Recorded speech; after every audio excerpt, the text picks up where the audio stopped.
ACTA! Long live ACTA! ACTA, ACTA, long live! Long live, long live! ACTA, long live! Long live, long live! We want OPS!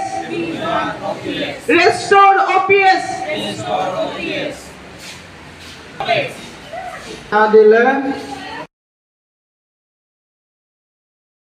নির্দেশ অনুসারে আজকে আসামের বিভিন্ন প্রান্তে ছড়িয়ে ছিটিয়ে থাকা সমস্ত মহাবিদ্যালয়, প্রভিন্সিয়ালাইজ কলেজে কোথাও আজকের মতো একটা দিন যেটা শিক্ষক দিবস হিসাবে পরিচিত, সেদিনটি আমরা পালন করতে পারলাম না। আমরা ছাত্রছাত্রীদের সাথে হাতে হাত মিলিয়ে একসাথে বছরের এই একটি দিনের জন্য অপেক্ষায় থাকি, যেটাকে আমরা বলি শিক্ষক দিবস। এবং এই দিবসটিকে, এই দিনটিকে আমাদেরকে বেছে নিতে হয়েছে, কারণ আমাদের যেগুলো অধিকার, সেই অধিকারগুলো দাবিতে পরিণত হয়েছে।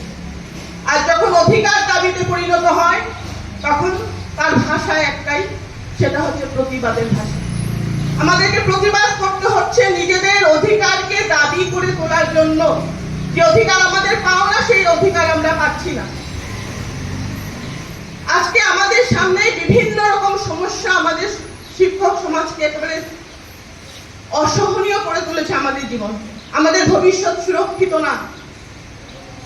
আমাদের প্রমোশন ফাইল আটকে থাকে। যারা প্রমোশন পায় তারা জানে না সেই প্রমোশন কার্যকরী কবে হবে। এইভাবেই অনেক শিক্ষক রিটায়ারমেন্টে চলে যায়, কোনো কিছু বেনিফিট পায় না। বিভিন্ন টিচার্সরা যারা পিএইচডি ডিগ্রি অতি কষ্ট করে অর্জন করেছে, তারা সেই পিএইচডি ইনক্রিমেন্ট পায় না। আমাদের দাবি ছিল পিএইচডি করবার জন্য এখন বাধ্যতামূলক করা হয়েছে কোর্স ওয়ার্ক। সেটা করার জন্য যেন গভর্নমেন্ট আমাদেরকে 6 মাস অন্তত ছুটি দেয়, সেই ছুটিটুকু আমরা পাই না। এরকম অসংখ্য দাবি, এবং এই অসংখ্য দাবিগুলো আমি আপনাদের কাছে তুলে ধরবো।